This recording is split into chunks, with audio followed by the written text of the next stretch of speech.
নমস্কার। ক্যালকাটা ডায়ালগস থেকে মনোজ দাসের প্রীতি ও শুভেচ্ছা। কয়েকদিন আগে ইরান আর আমেরিকার মধ্যে একটা শান্তি চুক্তি হওয়ার পর সারা বিশ্ব হাঁপ ছেড়ে বেঁচেছিল। ভেবেছিল যে জ্বালানি সংকট আর তার দরুন মুদ্রাস্ফীতি অর্থনৈতিক সংকটের দিকে যেতে বাধ্য হচ্ছিল দুনিয়ার সমস্ত দেশ, সেই দুর্যোগ বুঝি কাটল। কিন্তু সেই আশা যে ভেঙেছে, নতুন করে আক্রমণ আর প্রতি আক্রমণ যে আবার শুরু হয়েছে ইরান আর আমেরিকার মধ্যে, শুধু তাই নয়, নতুন নতুন দেশ এসে যোগ দিতে শুরু করেছে এই লড়াইয়ে। সর্বশেষ খবর হলো ইয়েমেনের হুতি জঙ্গি, যারা লেবাননের হেজবোল্লাদের মতো ইরানের সহযোগী শক্তি, তারাও সরাসরি নেমে পড়েছে যুদ্ধের ময়দানে। যুদ্ধের ময়দানে এই নতুন খেলোয়াড় হলো ইয়েমেনের হুতি জঙ্গিরা। তারা আমেরিকার মিত্র শক্তি সৌদি আরবকে নৌ অবরোধ দেওয়ার ঘোষণা দিয়েছে। হুতি জঙ্গিদের সৌদি অবরোধ ইরানের জ্বালানি রপ্তানি বন্ধের ঘোষণা। মানে ইরান বলেছে আর জ্বালানি রপ্তানি করবে না। করবেটা কি করে? তাদের শোধনাগারে আঘাত দিয়েছে আমেরিকা এবং ইসরায়েল। আবার উল্টো দিকে ইরানও সৌদি আরব ইত্যাদি মধ্যপ্রাচ্যের দেশগুলো যারা আমেরিকার সাথে রয়েছে, তাদের শোধনাগারগুলোকে সেখানে আক্রমণ করে সেগুলোও বন্ধ করে দিয়েছে ইরান। এর ফলে একটা বিশাল বৈশ্বিক জ্বালানি সংকট তৈরি হয়েছে। একই সাথে বিশ্বের রিফাইনারি ক্ষমতা ধ্বংস হওয়ায় ভারত আবার রিফাইনার অফ লাস্ট রিসর্ট, মানে একেবারে শেষ কি বলবো, যাদের উপরে নির্ভরশীল দেশ হিসেবে উঠে এসেছে।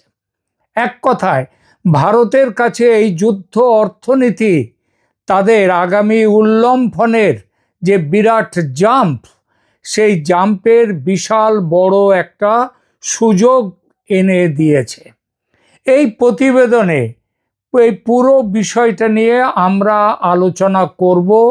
সেই সঙ্গে এই আলোচনা করব ভারতের মতো আর একটা বিশ্বের বড় জ্বালানি আমদানিকারক দেশ চীন, সেই চীনেও কোন পরিস্থিতির মধ্যে পড়েছে, কোন সমস্যায়, সেটাও আমরা বলবো। জটিল ভূরাজনীতির এই বিশ্লেষণে শেষ পর্যন্ত সঙ্গে থাকবেন, লাইক কমেন্ট দেবেন এবং চ্যানেল সাবস্ক্রাইব করবেন অবশ্যই, এই অনুরোধ রইল। বন্ধুরা, একটা মেগা এনার্জি ক্রাইসিসের ভিত তৈরি হয়ে গেছে, আর পুরো পৃথিবী ধীরে ধীরে নয়, অতি দ্রুত সেই দিকে এগিয়ে চলেছে। এখানে একসাথে তিনটে বড় কারণ এক জায়গায় মিলে যাচ্ছে, যার ফলে একটা বিশাল এনার্জি ক্রাইসিস আসতে চলেছে একেবারে লাফিয়ে, এবং সেটার বিশেষ প্রভাব সারা পৃথিবীর দেশগুলোতে তো আছে অবশ্যই, কিন্তু বড় প্রভাব এই এশিয়ার দেশগুলোতে এর প্রভাব খুব বেশি। কীরকম আসি সেই আলোচনায়। প্রথম আলোচনা হুতিদের অবরোধ, হুতি জঙ্গিদের অবরোধ ও সৌদি আরবের সংকট। একদম এই গতকাল সন্ধেবেলায় খবর এসেছে, হুতিরা ঘোষণা করেছে সৌদি আরবের ওপর নৌ অবরোধ বসানো হবে। কিছু মিডিয়েটার যারা চাইছেন অন্তত 10 দিনের জন্যে এটা বন্ধ থাকুক, ইরানও হামলা বন্ধ রাখুক, আমেরিকাও হামলা বন্ধ রাখুক, কিন্তু ইরান স্পষ্ট প্রত্যাখ্যান করেছে। আর ইরানের সহযোগী হুতি জঙ্গিরা সৌদির সমুদ্রপথ অবরুদ্ধ করবে। এর বড় কারণ হচ্ছে, আপনারা জানেন হরমুজ প্রণালী, সেটা ইরান বন্ধ করে দেওয়ার ফলে সেই তার অবরোধ করে দিয়েছে আমেরিকা। এর ফলে পুরো এরপরে যদি আবার হুতি যদি লোহিত সাগর বন্ধ করে দেয়, লোহিত সাগরের রুট, তাহলে তার ফলে পুরো পশ্চিম এশিয়ায় হরমুজ প্রণালী তো বন্ধ আছেই, এখন আবার লোহিত সাগরের রুটও বন্ধ হতে চলেছে। সৌদি আরবের একটি ইস্ট ওয়েস্ট পাইপলাইন আছে। তেল উৎপাদন হয় এক জায়গায়, তারপর পাম্প করে ইয়ানবু নামের একটা বন্দরে নিয়ে আসা হয়। সেখান থেকে তেল জাহাজে করে বাব এল মানদেব এই প্রণালী দিয়ে এশিয়ায় পাঠানো হয়, ভারত, চীন, জাপান, দক্ষিণ কোরিয়া ইত্যাদি দেশে। এখন হুতিরা এই রুট অবরুদ্ধ করে দিচ্ছে। এই রুটটা মানে সৌদি আরবের রুটটা বন্ধ করে দিচ্ছে, এবং ইরান তো অলরেডি তারা বলে দিয়েছে আর রপ্তানি করবে না। রপ্তানি করার খবরও তাদের নেই, মানে সে ক্ষমতাও নেই তাদের এখন। তাদের শোধনাগারগুলো আক্রান্ত, তাদের এখন চলতে হবে তাদের যে রিজার্ভ তেল আছে সেই রিজার্ভ তেলের ওপর দিয়ে। তো বাবেল মানদেব যেটা দিয়ে প্রতিদিন যেখানে 4.2 মিলিয়ন ব্যারেল তেল রপ্তানি হতো, জুন মাসে বেড়ে গিয়ে সেটা হয়েছিল 7.4 মিলিয়ন ব্যারেল, যা বিশ্বের মোট তেল উৎপাদনের প্রায় 7%। কিন্তু হুতির এই অবরোধের ফলে সেই তেল আর রপ্তানি হবে না, এবং এই হুমকির ফলে তেলের বাজার বড় সংকটের মধ্যে পড়তে চলেছে। আর এই সংকটের ফলে বিপর্যস্ত হবে ভারত, বাংলাদেশ, চীন, জাপান, দক্ষিণ কোরিয়া সহ দক্ষিণ ও দক্ষিণ পূর্ব এশিয়ার অনেকগুলো দেশ, প্রায় সব দেশ। চীনের অবস্থা এইখানটায় কি? চীনের সমস্যা হয়ে গেল, তাদের যে স্ট্র্যাটেজিক একটা রিজার্ভ তেল রেখে দেয়া হয় সেই তেলের ওপরে তাদের চলতে হবে। আর ইরানের তেল এবং ওই ওই ওখান দিয়ে যে তেলগুলো যেত সেইগুলো বন্ধ হয়ে গেল, তারপরে সৌদির তেলও বন্ধ হয়ে যাচ্ছে। ফলে চীনের তেল আমদানি এই জুনে গত বছরের তুলনায় 41% কমে গিয়েছিল। জুনের তুলনায় গত বছরের এবারের জুনে 41% তেল আমদানি কমে গেছিল।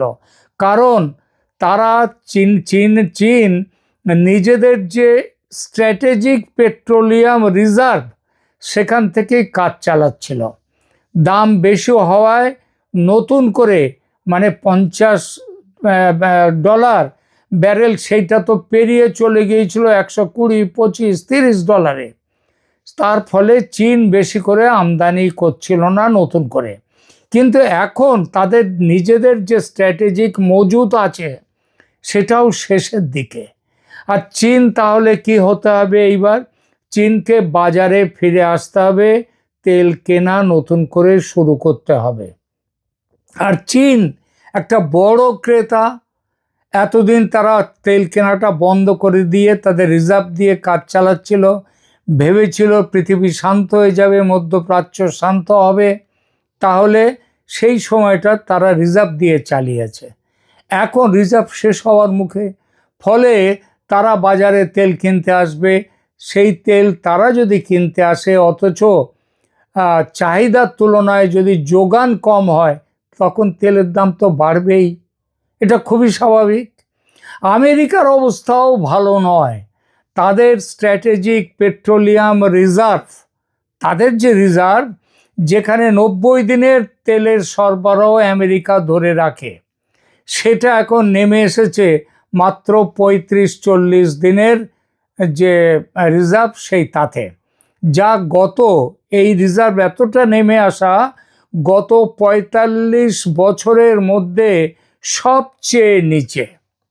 যুদ্ধ চলাকালীন আমেরিকা ইতিমধ্যে 172 মিলিয়ন ব্যারেল তেল রিজার্ভ থেকে বের করে বাজারে ছেড়েছে, যা পুনরায় ভরতে প্রায় $20 বিলিয়ন লাগবে, আর সময় লাগবে কয়েকটা বছর। এবার আসি ভারতের কথায়। এই সংকটের মধ্যে ভারতের সামনে অর্থনৈতিক উত্থানের একটা সোনার খাজানা ধরা দিয়েছে। না না, আমি সোনার খনি আবিষ্কৃত হয়েছে ভারতে এমন কথা বলছি না। যে খাজানার কথা বলছি সেটা হলো ভারতের গ্লোবাল রিফাইনিং হাব, তেল শোধন করার বিশাল ফ্যাসিলিটি যা রয়েছে ভারতের কাছে। আপনার মনে প্রশ্ন আসতে পারে, ভারত নিজেই তো অন্য দেশ থেকে তেল আমদানি করে, তাহলে ভারতের এখানে লাভটা কি? ভারতের সামনে কি করে সোনার খাজানা চলে আসবে? প্রশ্নটা হলে তাহলে একটু ব্যাখ্যা করি। সেটা হচ্ছে, এই যে আমরা গাড়িতে কিংবা যেসব পেট্রোলিয়াম, ডিজেল ইত্যাদি ব্যবহার করি, এগুলো কিন্তু এই অবস্থায় খনিতে পাওয়া যায় না। সেখান থেকে তুলে সেটাকে বলা হয় ক্রুড তেল বা খনিজ তেল। এই খনিজ তেল যত হালকা হবে তত তার শোধন করতে সুবিধে, যত ভারী হবে তার শোধনে তত অসুবিধে।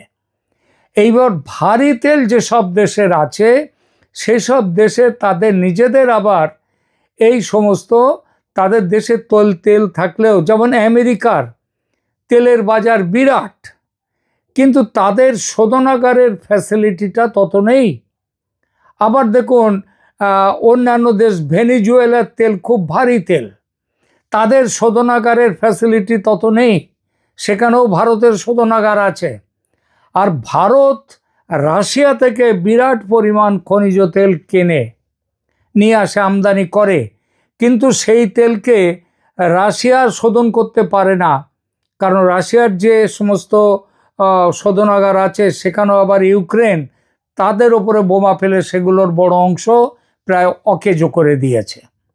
তো রাশিয়া থেকে ভারত করে কি, রাশিয়া থেকেও বিরাট পরিমাণ ভারী খনিজ তেল কিনে নিয়ে আসে, আমদানি করে।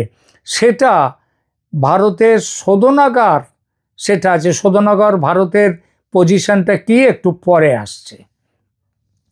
রাশিয়া থেকে ভারত তেল কেনে, সৌদি আরব থেকে, ইরান থেকে, ওমান থেকে, কাতার থেকে, এই সব জায়গা থেকে ভারত তেল কেনে। মধ্যপ্রাচ্যের এই তেলগুলো কিন্তু তাদের শোধনাগার থেকে নিয়ে আসা তেল, সেটা নতুন করে শোধনাগারের ভারতে শোধন করতে হয় না, সেটা ব্যবহারযোগ্য।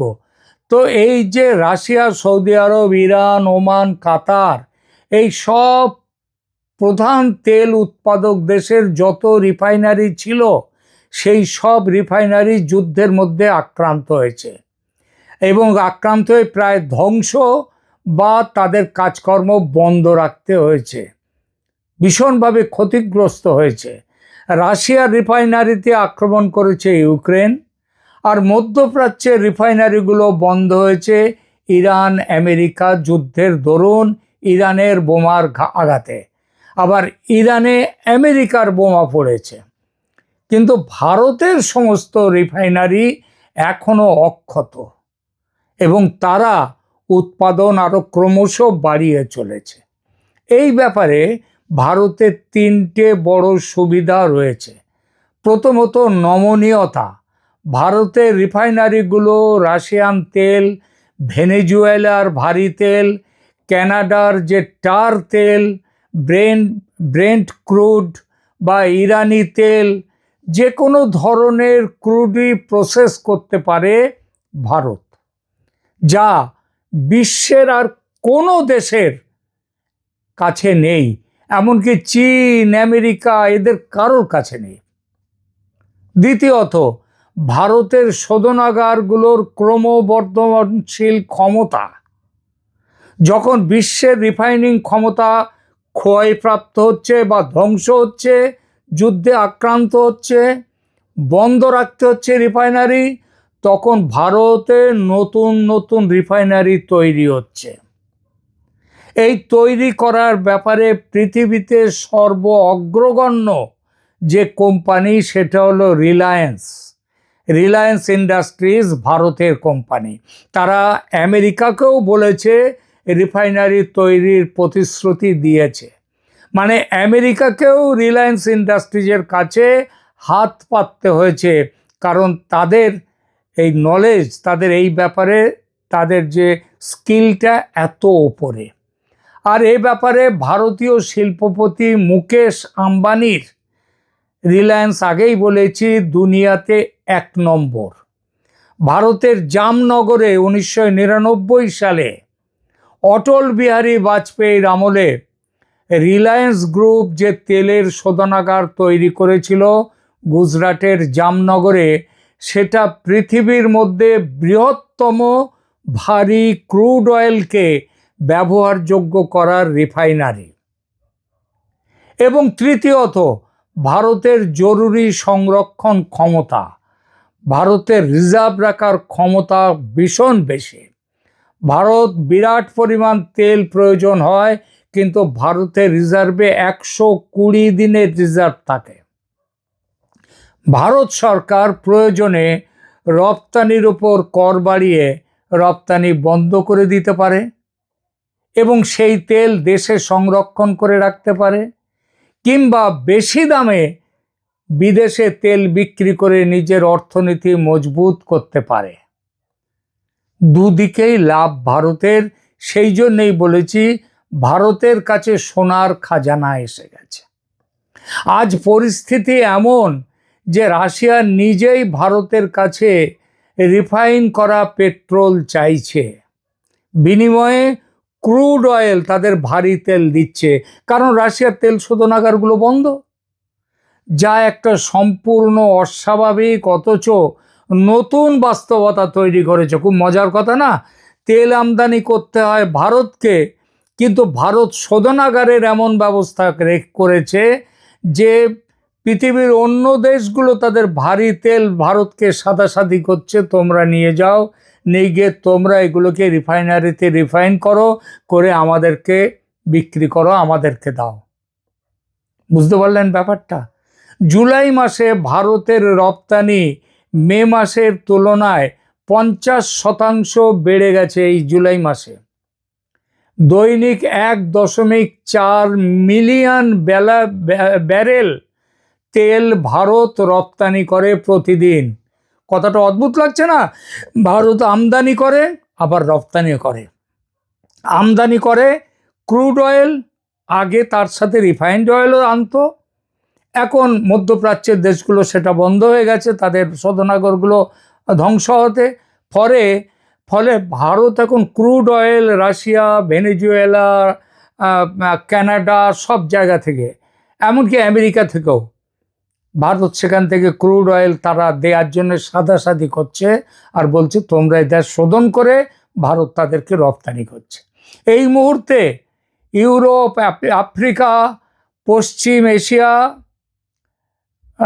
এমনকি রাশিয়াও ভারতের রিফাইনিং ক্ষমতার উপর নির্ভরশীল হয়ে পড়েছে। তেলের রাজনীতিতে এই বদলটাই দেখাচ্ছে। বিশ্বের সবচেয়ে বড় জ্বালানি সংকটের দিনেও ভারত কিভাবে একটা স্থিতিশীলতার স্তম্ভ হয়ে উঠছে, সেটা আশা করি বোঝাতে পারলাম। ভারত তেল আমদানি করে, আবার ভারী ক্রুড বা খনিজ তেল শোধন করে রপ্তানিও করে সমগ্র ইউরোপ, আফ্রিকা এবং কানাডা, ভেনেজুয়েলা ইত্যাদি সব দেশে। এবং এমন অবস্থা আসছে আমেরিকাকেও ভারত থেকে তেল আমদানি করতে হবে। আর এই ব্যবসা, মধ্যপ্রাচ্যের শোধনাগারগুলো বন্ধ হওয়ার ফলে ভারতের গুরুত্ব এক লাফে বহু গুণ বেড়ে গেছে। এখনকার মতো এখানেই রাখছি। কেমন লাগলো আপনাদের আজকের আমার এই প্রতিবেদন কমেন্ট করে জানাবেন। ধন্যবাদ।